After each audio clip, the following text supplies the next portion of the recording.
Welcome to the channel. My name is Armani. Just to give a little quick introductory to the channel. Basically, I'm just a regular bum, you know. I'm just a bum who loves anime, sports, video games. So if you guys are into that and things like that, you guys come to the right place. You know, feel free to join, become part of Bum Nation. Subscribe. Be greatly appreciated if you guys do that.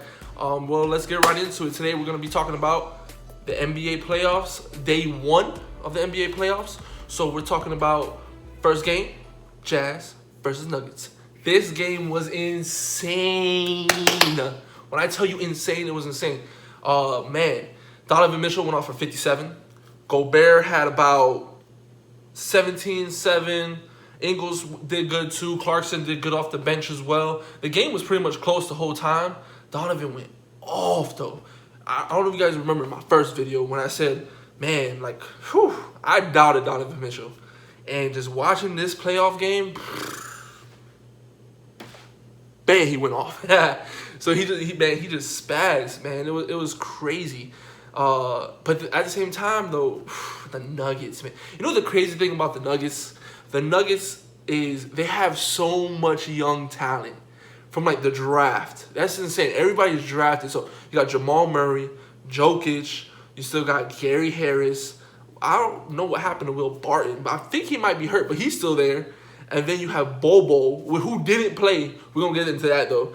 Michael Porter Jr., who has been playing good, but he didn't have a good game. And then you have a veteran in Paul Millsap. So, like, Paul Millsap, Michael Porter didn't have a great game. I believe they combined for, like, a total of, like, 21 points or something like that. It wasn't that great of a shooting night for both of them, but I believe they could bounce back. And that's something the Jazz need to worry about, I believe. The Jazz, they do have Mitchell, but they don't have it. I feel like they don't have another scoring, like, person. Like, so if you shut down Mitchell, who's going to step up? Granted, Ingles can score. Clarkson can find his own shot. But when that doesn't happen, who's next? Because Gobert is like a defensive player and a lob person. He's not one to get his own shot.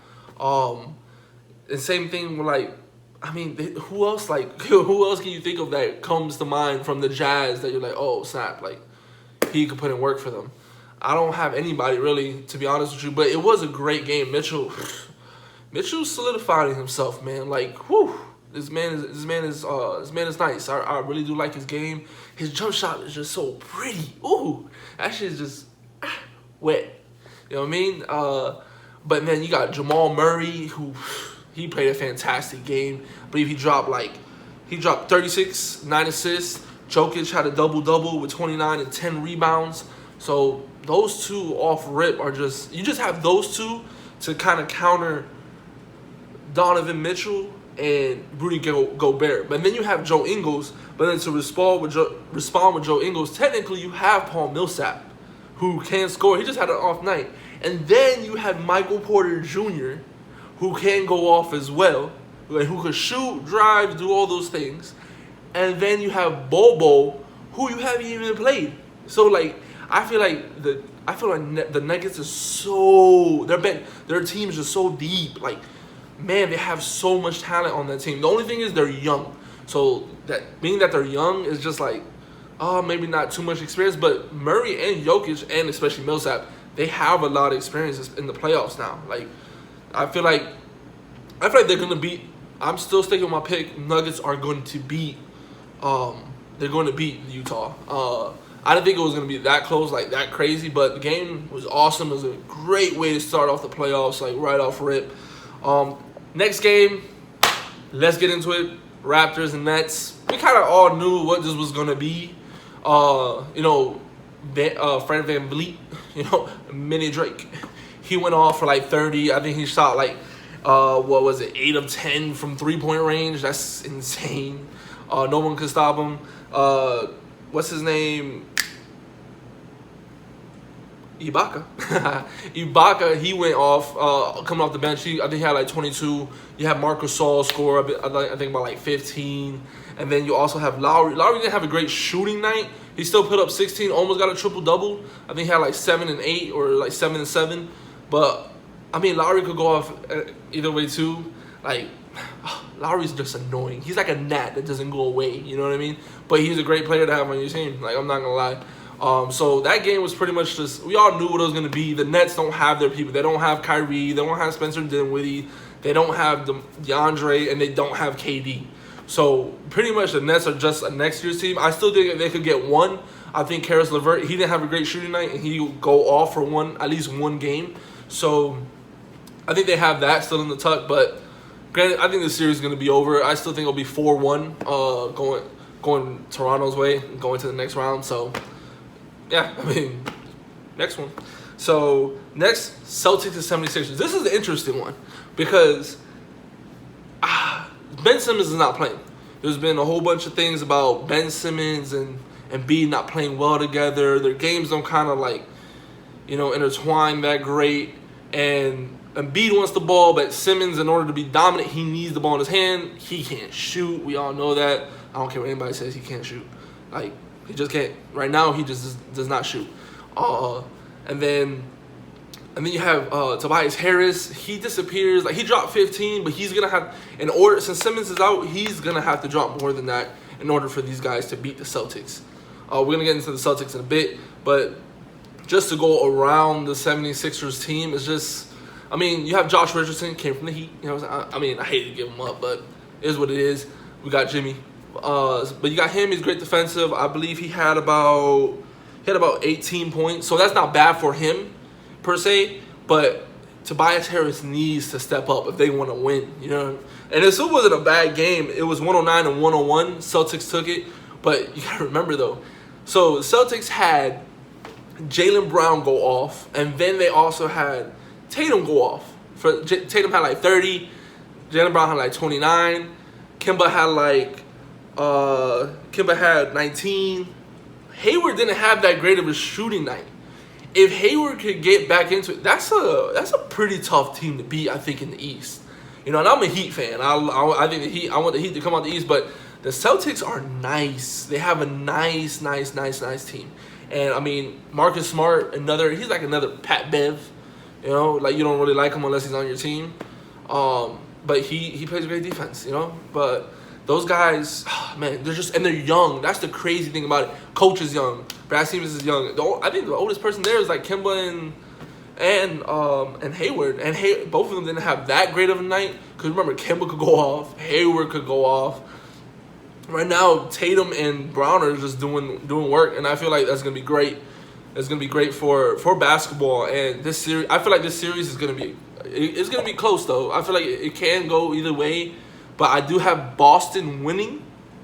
But I do feel like, I don't know. I feel like the 76ers could get one or two. I don't know. It's just hard because Simmons is not there. But Embiid needs to show up and show out that he's the best big man in the league. The big man ball is not dead. I don't know if I said it before, but I feel like he's like a reincarnation of the dream. Hakeem. He's so finesse and just. Watching Embiid, if you ever play big man and you watch Embiid play, you're like, damn. The way he just moves, his moves are just beautiful on the post. I wish he would post up more, but he just loves to shoot for some reason. That's the difference between him and the Dream. The Dream will Dream shake your ass. With Embiid, Embiid could do it.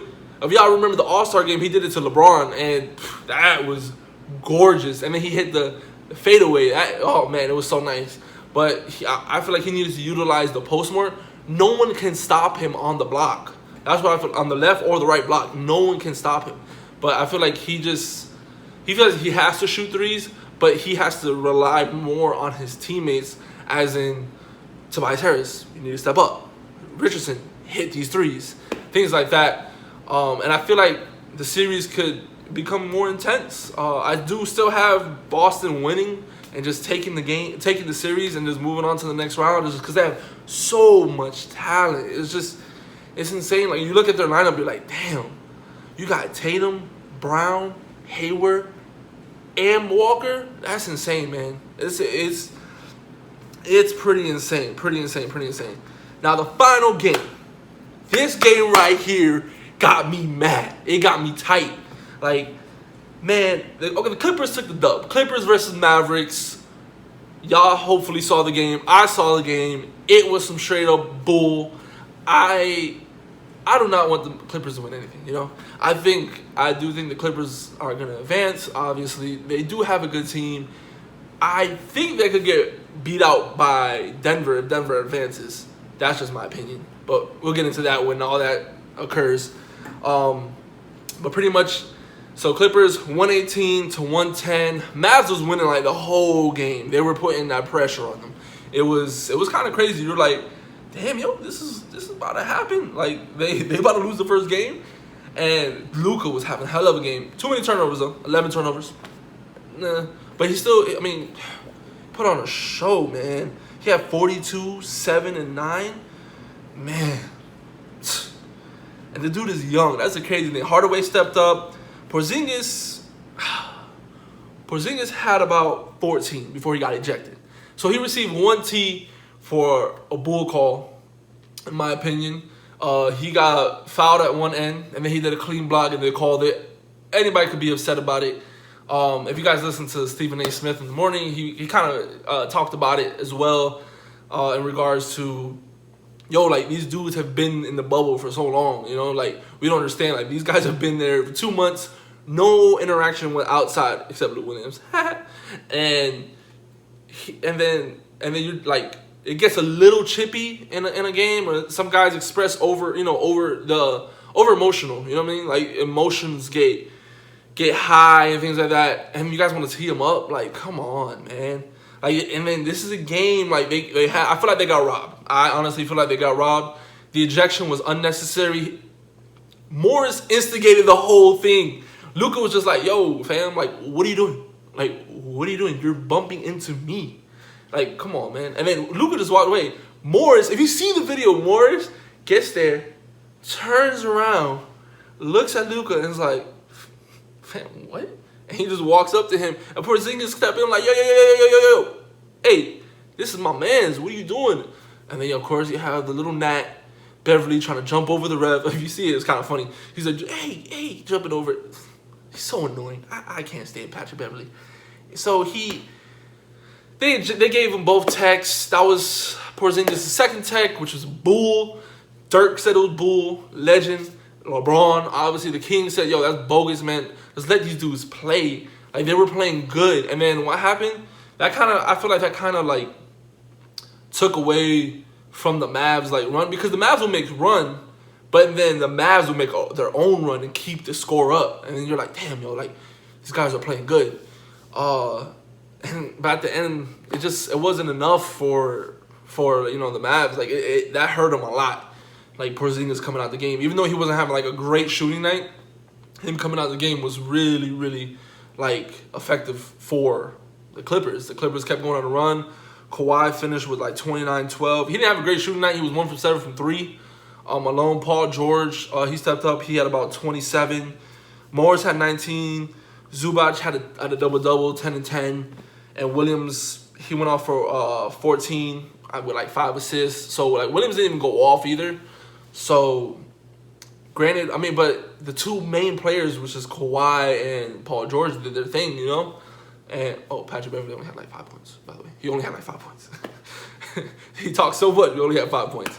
Crazy. But, like, I don't know. I feel like I said, I feel like the Mavs got robbed. If you guys feel the same way, please let me know. It's just insane. Like, man. I still think the Clippers are going to win, unfortunately. I do think they're going to win.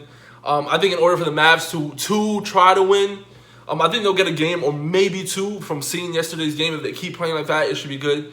I feel like they have the advantage because there's no, like, granted, yeah, your home court one's away, but nobody's home, you know? You're all in the same place. So for all these teams, it's just, there is no home and away, really. Yeah, you have the virtual crowd, but still, there's no home and away, like, booing. It's a mixture of fans where you go to, like, you come to an arena where let's say it's LA Clippers, it's all LA fans. Granted, you're going to see some Mavs fan here or there, but it's mostly LA fans. So therefore, like it adds a different dynamic to the game. This one is just different. It's kind of like pick up ball and like, yo, let's go. Even though you have a virtual crowd, it's still not the same. That's why I feel like this playoffs is going to be the most challenging because of that. Nobody has home field advantage or home court advantage. You know what I'm saying? So I think anything's up for grabs except the Nets and the Raptors. That's a wrap. And the Magic versus Bucks. That's a wrap too. I ain't worried about that. It'll be crazy. Hey, if the Magic will win, we'll talk about that tomorrow. We'll talk about that later because they're playing today. So, like I think anybody has a chance. And I feel like the Mavs could do something. They could pull off an upset. They've like remember when Phoenix upsetted the Mavs? Oh no, was it Phoenix? No, it was Golden State. Sorry, Golden State versus the Mavericks. Remember, we believe. Steven Jackson, Baron Davis, all them boys. 8 seed, be number 1. It's not the same. Obviously, they're not an 8 seed, but they are a 7 seed versus the number 2 seed. I think the Mavs can do it. They just all have to play great. Seth Curry has to step up. Tim Hardaway has to keep playing the way he's playing. Porzingis, don't get ejected. Just don't. That's like the bottom line is don't get ejected and just stay in the game. Help Luka out because Luka needs to help. You're a superstar too. You know, at the end of the day, you are nice. I'm not gonna take it away from you, and I feel like they can take one. But all the games are pretty great except obviously the Nets versus Toronto wasn't that great of a game. Like it was blown out like since the beginning. They were just getting smacked around and stuff like that. It's just like damn, yo. But with KD and Kyrie over there and DeAndre Dinwiddie, like it would have been a different story. Like I feel like it would have been way more competitive, but they're not. So Toronto's gonna take that. I feel like take that one easily. But all these other games were freaking fantastic, man. Like great way to start off the day 1 of the playoffs. Great way. We have a whole bunch of games coming up today. So I know like the Magic are playing, Lakers are playing. That's gonna be a fantastic game. I can't wait to get in that with you guys. If you guys have any comments, leave it in the comment section. Any opinions, let me know. Till next time, guys.